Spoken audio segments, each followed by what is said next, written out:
প্রিয় দেশবাসী, আপনারা যে দুজনকে দেখেন, এর নাম হলো লক্ষণ, এই ফেসবুক আইডি হলো লক্ষণ রাজ।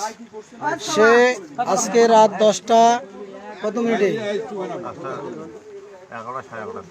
11টা থেকে 11:30টার দিকে তার এই যে পিসিকে নিয়ে একটি উদ্দেশ্যমূলক দেশকে অস্থিতিশীল করার জন্য একটা ভিডিও ছেড়েছে।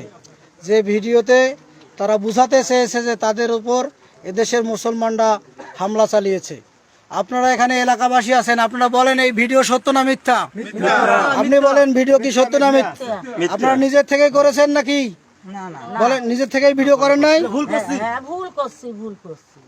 আপনারা নিজের থেকেই করছেন, দেশকে অস্থিতিশীল করার জন্য এটা করছেন, ঠিক কিনা বলেন? আপনি এখন বলেন আপনি কেন এই কাজটা করলেন?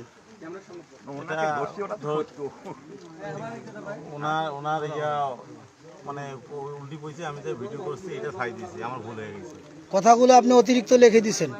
যে কথাগুলো বলছেন, ভারত মাতার সাহায্য চাইছেন, নরেন্দ্র মোদী সাহায্য চাইছেন, আচ্ছা বাবা, ভুল হয়ে গেছে। এগুলো বলা আপনার কি ঠিক হয়েছে? ঠিক হয়েছে বলেন? আপনি ভুল করছেন তো, ভুল স্বীকার করছেন, আপনি হাত জোর করে ক্ষমা চান আপনার সম্প্রদায়ের কাছে। আপনার যারা সম্প্রদায় আছে, আপনারা কি তাকে মাফ করে দেবেন? আপনি কাকে বলেন? আপনি যে ভিডিওতে কথাগুলো বলছেন, এগুলো কি সত্য না মিথ্যা? হ্যাঁ, আর কখনো এরকম কাজ করবেন? আমরা এখানে হিন্দু মুসলিম সবাই মিলেমিশে থাকতে চাই। আপনারা যদি এরকম ঘটনা ঘটে ছড়াই দেন ফেসবুকে, তাহলে এটা দেশের সম্মানহানি হবে, আমাদের সকলের সম্মানহানি হবে, ঠিক কিনা?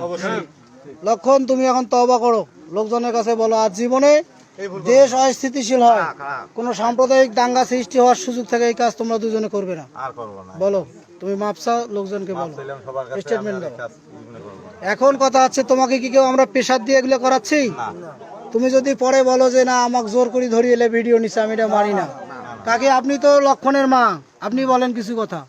ভুল হয়েছে বাবা। কেন সে এগুলো আর করবে? আর করবে না। হ্যাঁ, এখন আপনি এখন তো আর সাজা পাল, হ্যাঁ, ভুল করে ফেলেছে। এখন দেখি আর ওইটা যায় নাকি, এখন ভুল করে ফেলেছে।